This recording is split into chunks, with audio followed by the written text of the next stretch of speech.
Comenzamos con la quinta parte de la historia de la Iglesia en lo referente a la Reforma.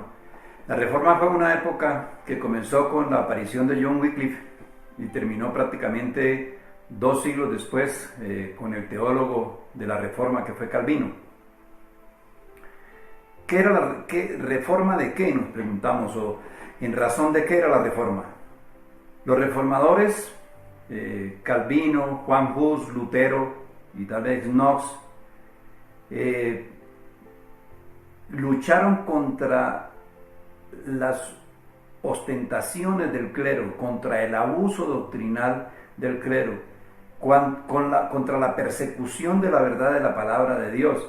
Ellos fueron católicos y estaban dentro de la iglesia católica, fueron monjes. En este caso Juan Hus fue pastor de la iglesia de Belén, estudió en Praga. Lo mismo el francés Calvino, lo mismo Lutero, era obispo de una iglesia. Lutero es el personaje más destacado en toda la época de la Reforma. Él clavó las 95 tesis, y cuando se habla de la Reforma se habla de Lutero.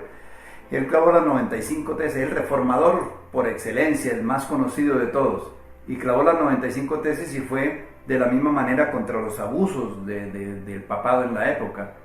Todos coincidieron en llamar al papa de la época el anticristo, porque en absolutamente se parecía en nada al vicario de Cristo, o como se hacía llamar, sino a un anticristo.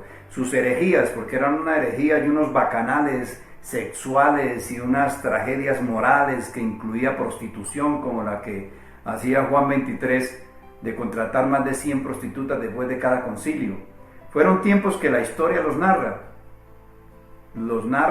tal como sucedieron: la extorsión, el hacer que los gobiernos pagaran tributos al Papa, inmiscuirse en la política de los estados, condenar a inocentes con testigos falsos y nombrarlos herejes, asesinarlos de una manera macabra, porque toda esta historia no se puede contar en 20 minutos, pero el deseo es que se investigue para que se aprenda acerca de todos los abusos de la Reforma.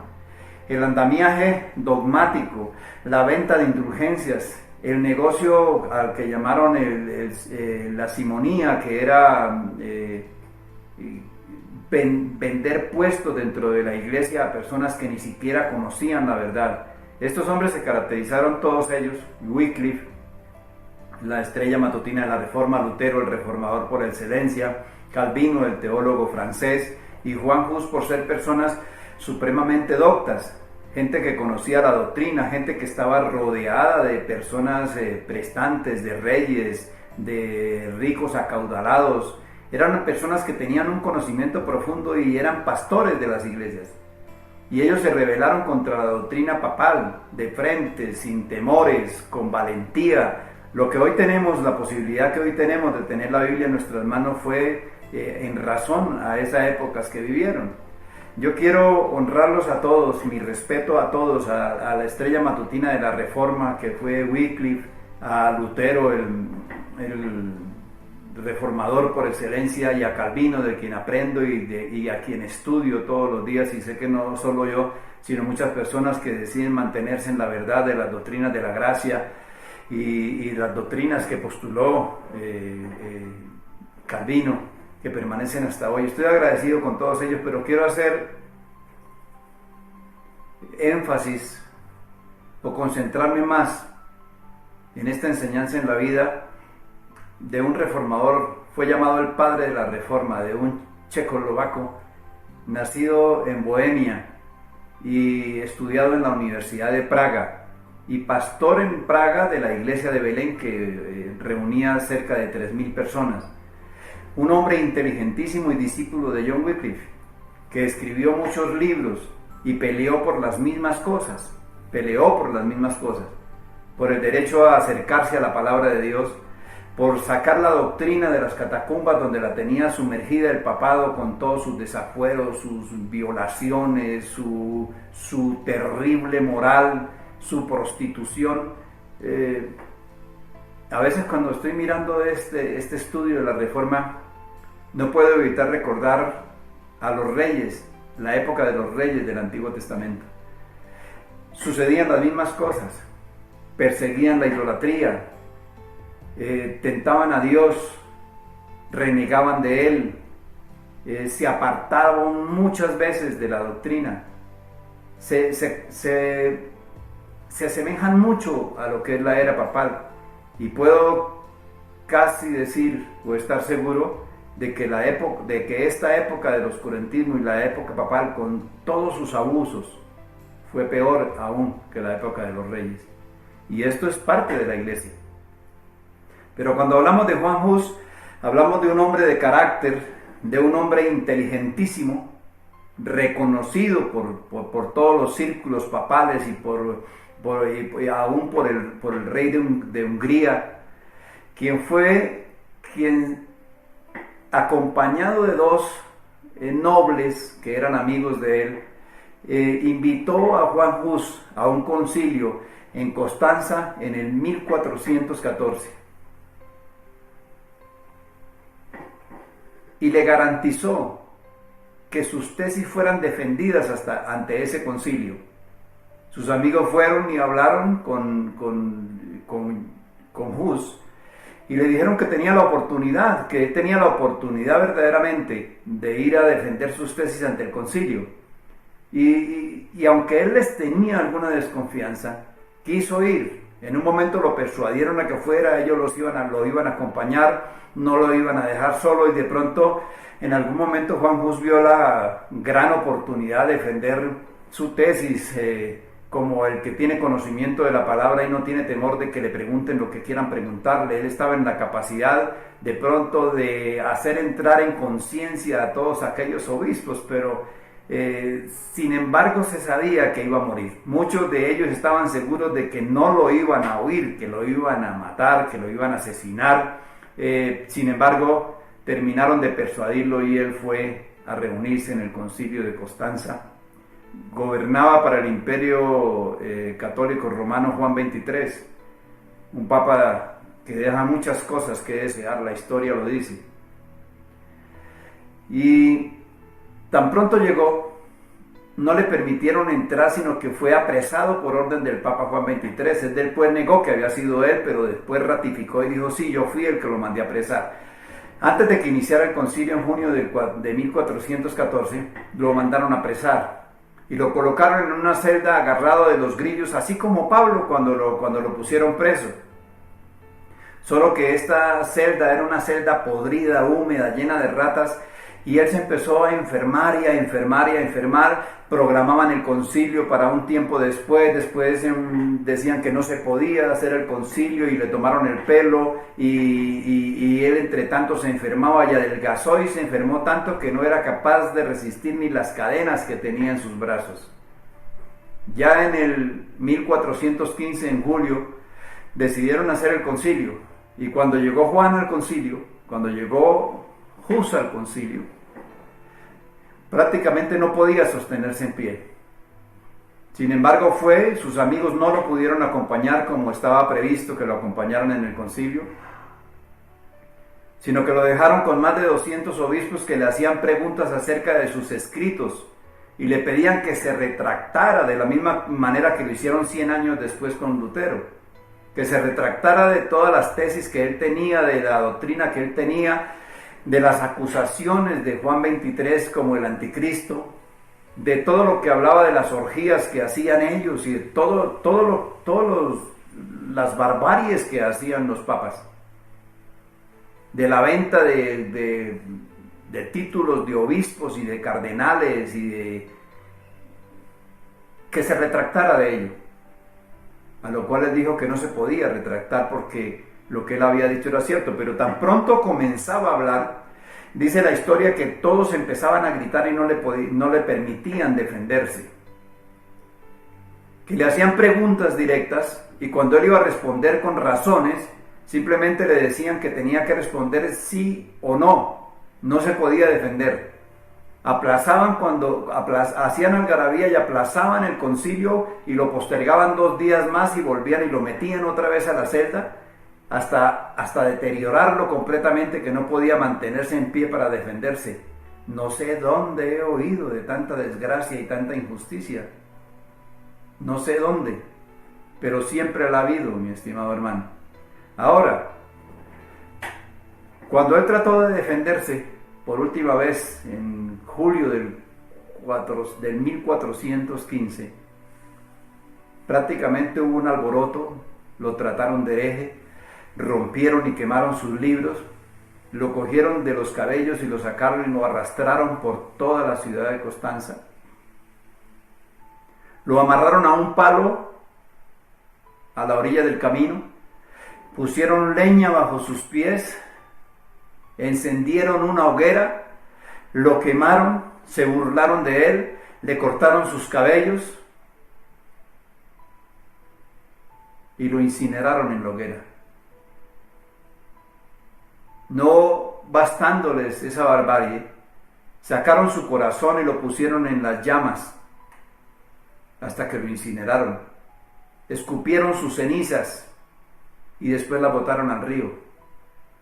Pero cuando él fue condenado en el concilio, cuando vio que ya no había opción en el concilio, no sé dónde he oído yo eso, si no fue el primer mártir de la iglesia, si no fueron las palabras del Señor Jesucristo, dijo de rodillas ante el concilio: Padre nuestro que estás en los cielos, te pido por perdón por todos estos hombres que me están condenando.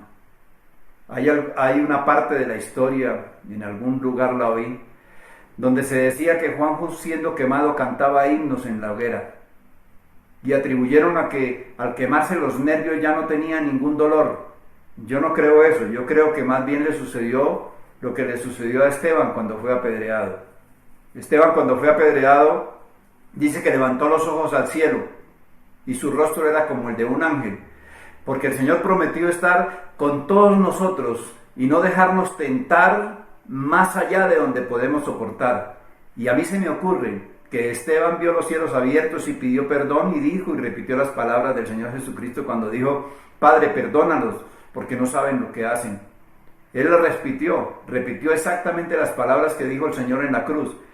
Y este hombre, Juan Hus, en un sacrificio parecido al del Señor, repite las palabras y pide perdón por todos los que lo están condenando injustamente en ese momento, quemado en la hoguera. Es tan cierta la historia que Juan Pablo II hace unos años pidió perdón en nombre de Juan 23 por la muerte injusta de Juan Hus. ¿Dónde he oído eso yo? ¿No fue en las persecuciones de los reyes a los profetas que hablaban de parte de Dios? ¿No fue de la manera como dijo el Señor Jesucristo, que los mataron entre la entrada del templo y el altar? Oh Jerusalén, Jerusalén, que matas a los profetas y apedreas a los que te son enviados. ¿Cuántas veces quise juntarte debajo de mis alas como la gallina junta sus polluelos? ¿Le diría lo mismo a los papas de la época? ¿Cuántos han matado? ¿Cuántos han asesinado? ¿A cuántos han pasado por la hoguera? ¿A cuántos desmembraron? ¿A cuántos montaron en los potros de tormento de la Inquisición? ¿Con cuántas rameras se acostaron? ¿Con cuántos fornicaron? Si el Señor por la fornicación de su pueblo mató 23,000, si el Señor tiene la lista de los que salieron de Egipto, si el Señor tiene la lista de los 605,000 que no entraron a la tierra prometida y que quedaron fuera y no participarán de su reposo, si el Señor tiene la lista de los que volvieron de Babilonia con sus familias, los nombres de sus familias, los nombres de los levitas, si el Señor tiene la lista en la palabra consignada de las 20 generaciones desde Adán hasta Abraham, si el Señor tiene la lista de cada uno de ellos, de cada una de las tribus, si el Señor tiene la lista de las 62 generaciones desde Adán hasta el nacimiento de su Hijo, ¿qué les hace pensar? No solo a estos hombres de la época, sino a los que como hoy continúan engañando y matando y robando y llenos de codicia y que utilizan el nombre del Señor como lo hicieron ellos para lucrarse, para llenarse de oro, como dice la palabra del Señor, un oro enmohecido que testificará contra el Señor.